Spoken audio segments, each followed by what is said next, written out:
Shalom and welcome to our show. Today we'll be focusing on a Jewish organization that has played an historically important role in the history of the State of Israel. We are privileged today to have the National President of Hadassah, the Women's Zionist Organization of America, Nancy Falchuk, joining us later on this program. Hadassah will be 100 years old in the year 2012, and it was founded by Henrietta Szold, who brought two nurses to Israel. And today Hadassah's president is a nurse herself. Nancy Falchuk will share her views on Hadassah's history and current issues in Israel following these messages. Welcome to the Life Extension Foundation, providing innovative answers to your healthcare questions. Can't find healthcare information that allows you to take control of your life? Then visit the Life Extension Foundation online for real answers to your questions. For free information about breakthrough therapies your doctor may not know about, access the Foundation's website at www.laf.org. Call us today for your free, no-obligation information packet.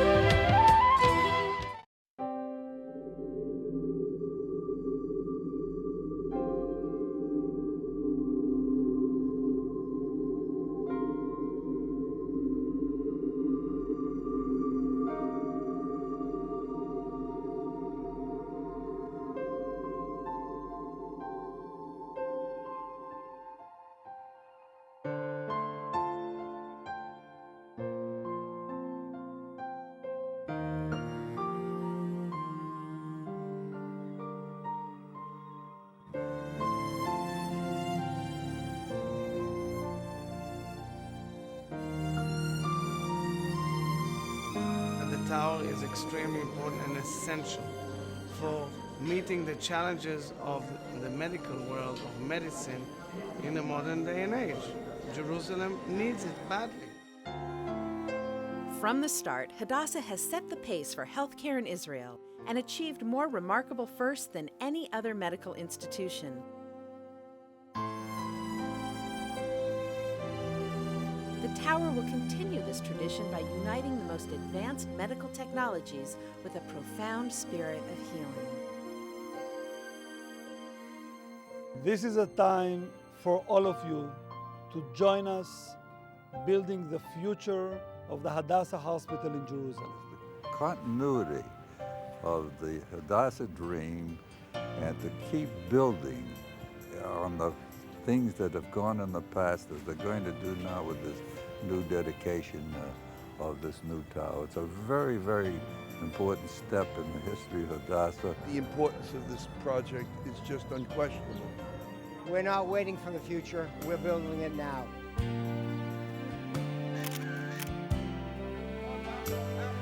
We hereby proclaim the establishment of the Jewish state in Palestine to be called Medinat Israel, the State of Israel.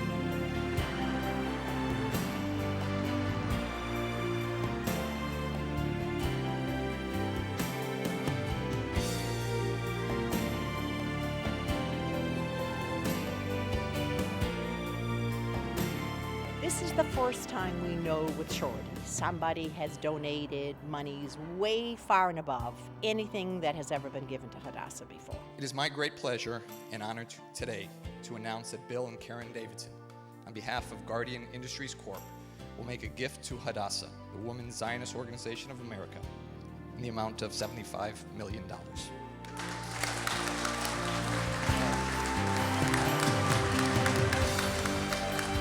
I really want to thank each and every one of you for taking the effort to support the building of this hospital, which I believe will be the diamond of Israeli medicine. A lot of organizations talk. Hadassah does. Hadassah makes a really tangible difference in the quality of life of people, for people in this country. We are an organization that does it. It's not just making speeches, it's determined to take action. Hadassah is there with its projects, with its organization, doing things every day of the week to make things better here. And for that, I, as an Israeli, say thank you.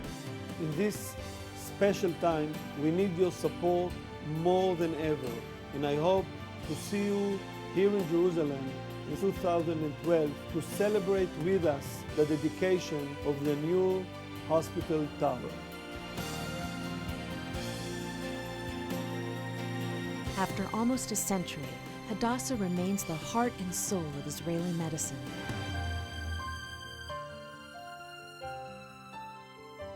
You make this possible. You are the dreamers and the visionaries. You are the builders of today and tomorrow. With us now is Nancy Falchuk, the National President of Hadassah. It's a real pleasure, an honor and a privilege to have you on the show. Same here. Same here. We're living in a strange time in history with so many challenges facing Israel and, of course, many odd things happening in the world in general. How would you see the challenges facing your organization, this historic organization, throughout the decades and especially at this time? When Hadassah started 98 years ago, there wasn't a state of Israel. So the challenges were even greater. There was no public health system, there was no infectious eye control, there was no pasteurized milk, so there was no internet, no Blackberries, no way of communicating to find out what was happening in the land and the people. And yet Hadassah met those challenges then. So to go from 98 years ago to today, it's one more challenge. It's one more thing that we have to cope with. And if I really look back to 98 years ago and understand that we were very practical Zionists. We did things in increments, but we understood at the end of the day we wanted to create an infrastructure and build a healthcare system that one day, as Zionists, we knew there was going to be a state of Israel. We would be in the forefront of doing that. So the challenge today is to maintain that, keep that in a competitive world, in a world that's going through an economic turmoil, and we're all involved in that as an organization and as individuals.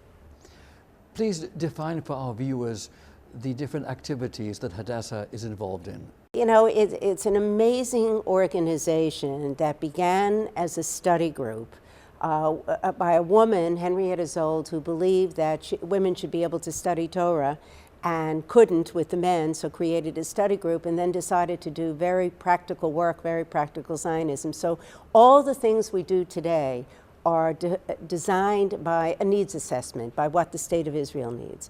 So our medical work, we're on 2 campuses. We're the second largest employer in the city of Jerusalem, second only to the government. We're in child rescue. We were the ones that helped create the Youth Aliyah movement, where they went actually literally to Germany, to Europe, went and met the ships, took the children, brought them into Palestine, and created the Youth Aliyah movement with the Jewish agency in the state. We're still active in that, and today there are more than 300,000 children at risk. We have 3 Youth Aliyah villages. We have one of the largest, most historic Zionist youth movements in young Judea. We have almost 400 kids today over in Israel on the Gap Year program of year course. It's 100 years old, young Judea. We have a Hadassah College in the heart of Jerusalem, Hadassah Academic College, which services the country and turns out kids that very well educated and meeting the needs of the country. So Hadassah's in healthcare, education, child rescue, and the continuity of the Jewish people through young Judea. You know, our belief is that we have 300,000 American Jewish women. We have 33,000 male associates. And what we believe is to connect them, we want to connect them to the land and the people of Israel. But the way we want to do that is in very practical work. And what I just described to you is the way we believe we've made a difference, and it makes us connected to Israel. Fascinating and, of course, most essential. Hadassah also leads groups to Israel to actually visit and experience the facilities that you have created in Israel. Tell us about those missions. We have missions going almost every month. Family missions, bar mitzvah missions, grandparents missions, young leaders missions, nurses missions, physicians missions, all not only to see the work of Hadassah, but just to, you can't look at Israel through CNN. You can't look at Israel through the eyes of what you see on television. You got to go and see it. You've got to touch it and you've got to feel it. But I'll tell you, for Hadassah members, they come into the halls of any one of our institutions, and the most remarkable thing, I don't care if you're a $100 donor, a $5 donor, or $1 million donor, you come in and you touch the wall. and you touch it, you either see your name, but know your name has been part of building that. And there's something so spiritual, there's something so connected to that, and everyone that goes on a mission gets to experience that. But I'll tell you something interesting. In the height of the Intifada, when Israel was deserted, nobody, not one tourist was coming, we chose a few years ago to hold our national convention in Jerusalem. And 600 shtarkas, 600 women came with their families in Jerusalem, held our convention, filled up some of the hotels, and that's what we do. That's what we believe in. And of course, that brings up the word solidarity. It reminds me of the oath that young officers and soldiers in Israel take on Masada. Masada shall not fall again. How do you see the future? Israel's a strong, viable country. It's living in a terrible, terrible neighborhood. You read Startup Nation, it's it's a place, the greatest innovation, high tech, medicine, agriculture. It's exported and respected all over the world. I think that it's respected as the only democracy, in the Middle East. Who knows? The threats from Iran, the threats from other parts of the world, who knows? But I have a strong belief that the world won't let down the one ally, at least America won't let down the one ally they have in the Middle East. And in the future, I think the more people that go to Israel, the more people that really are educated about the history of Israel, not revisionist history, but the real history of Israel, I have good, cautious optimism about the future. And that, of course, is important. Hatikvah, the anthem of Israel, speaks of hope, and that's what we all must have. What are the plans for Hadassah in the future? I think that for us, we continue to find where we can make the most impact. The Sarah Wetzman Davidson Hospital Tower, 1 million square feet, the largest public hospital, largest public building being built in hospital today in the worst economic times. We're planning to dedicate and open that in 2012. Now, I also want to say that on one campus, when we're building a city, which Hadassah and Kerem is, we still have Mount Scopus on the other side of Jerusalem. And I think our hopes for the future are that these two campuses continue to be the pace-setting pioneers for medical research and clinical care. And that's our hopes for the future. Nancy, if I may ask you, when did you become involved in Hadassah? I grew up in a Hadassah home. My mother was an active Hadassah member.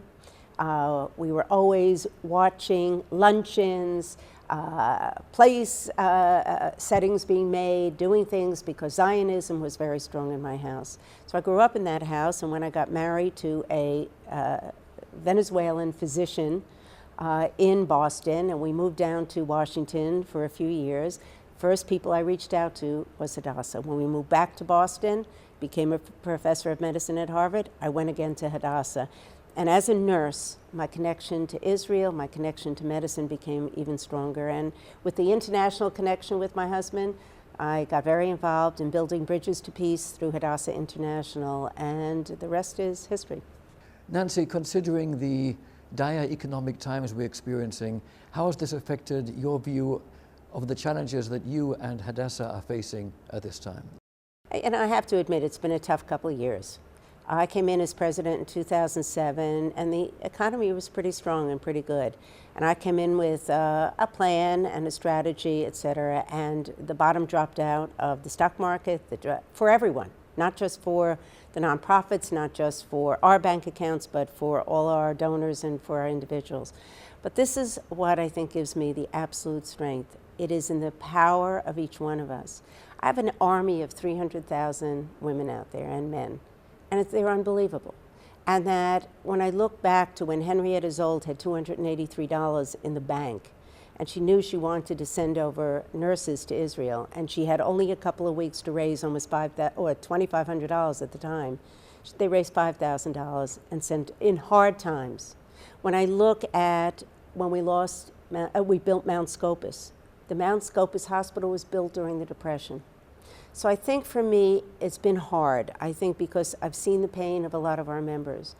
but the greatest strength and power wherever I've traveled, at a convention we've recently had in Florida, when I've traveled to Israel and all over the world, is everybody says, you know what?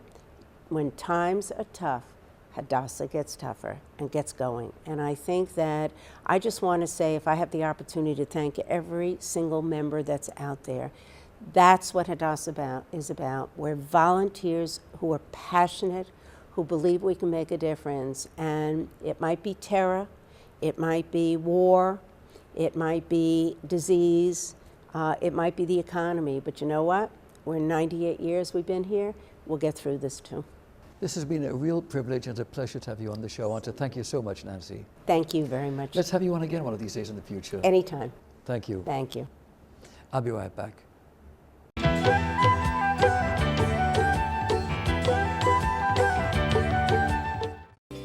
Hi, my name is Rachel Smith-Weinstein. I'm from Los Angeles, California, and I'm in my last month of Young Judea year course. Year course was one of the best decisions I think I ever made. At a certain point in high school, I realized that I was learning so much, but I was learning it out of textbooks. I wasn't learning it from experiences. Year course has changed me and changed all of us. When we go back to the States and go to college, we're going to be completely different people. It's important to give back, especially on year course. Yad Lachish is a tiny little unknown place in Jerusalem that serves as a crafts workshop for elderly immigrants. Israel and Yad Lachish, by extension, hold that kind of safety net for them and have welcomed them, and I can't think of a better place for them to go. They come, they have a purpose, they get a salary, they get food. It's almost like a version of an elderly home, except a lot more independent and a lot more productive. I made a lot of really close friends there who basically became like my surrogate grandparents. At the end of the day, I can't take anything with me except what I give to other people. Right now I'm tutoring elementary school kids in Bat Yam in English, and they run in every day and they're so excited to learn English. Even though these kids don't really get to see us for a lot of time during the big picture, we're really making an impact on their lives by being there. When I heard about Kuma, which is the Poland program that Year Course sets up, I figured that I should go. I knew that the week was going to be hard. I knew that I was going to come out of it with way more questions than I had going in, but it was also arguably the most meaningful week of Year Course. After going through Poland and after going to so many places where so many people had died and where you could feel that so many people had died in the air, and flying back into Israel and going, wow, like 70 years ago this wouldn't have been possible. It was amazing to go into Auschwitz and come out realizing I just walked through this place of destruction of all of my people, and I walked out and I'm going back to Israel. And I left Israeli soil there because it was caked onto my boots from our last Tiyul. I knew that I was having the experience that the 6 million who I had just gone to honor never even dreamt of. I want to tell Hadassah that the fact that everyone's having such an amazing, meaningful time on Year Course is a lot thanks to them. I think it's important that they know because they're giving money and support, and they visited us in Beit Arel to find out what we were doing here, and it's important because we're letting them know that their efforts are creating some amazing teenagers. Israel is home. Israel means a place where I know that I can come at any time in my life, and you realize that the world is so much bigger than your little bubble at home. And I think that that's been one of the most amazing lessons.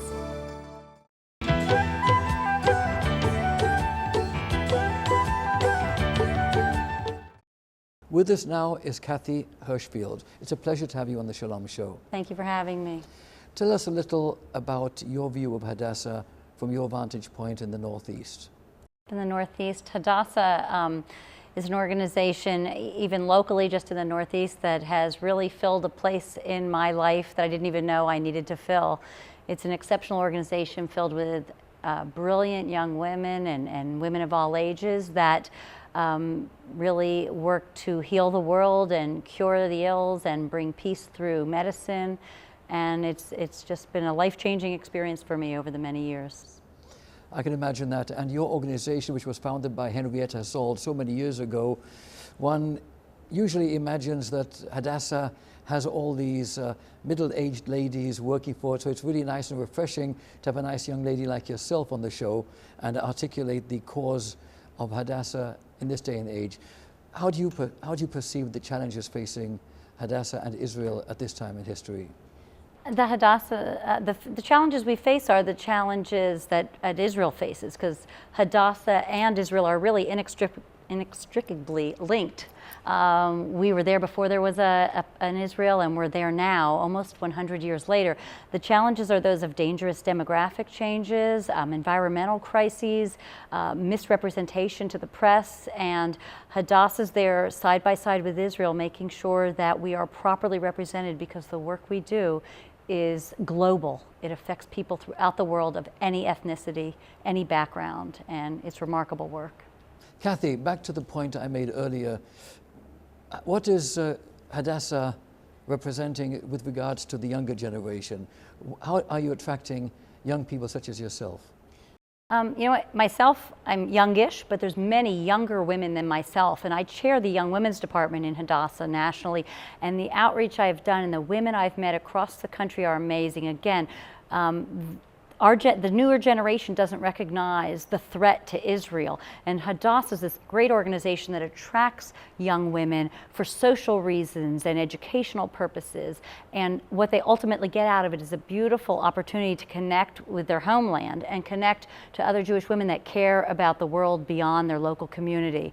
And Hadassah gives that through advocacy and work to support Israel, to support women's health, and the young women I'm meeting are really rising to the occasion and finding that this is an important organization for them to step up and stand up for. Before we conclude, Kathy, I'd like to ask you how you see the challenges facing Hadassah and recruitment of new members in the future. I guess the challenge facing recruitment of younger women is really an image issue. We that are in Hadassah know its exceptional power, and as soon as we get that message out to young women, they want to be involved with us. It's very personally enriching, and it's something that they play great. They're a great role model to their neighbors, family, and children, and they do great work. It's a worthwhile cause for them to join. Kathy, this has been a great pleasure having you on the show. We have to do this again in the future sometime. I appreciate you having me. Thank you. Thank you. We'll be right back.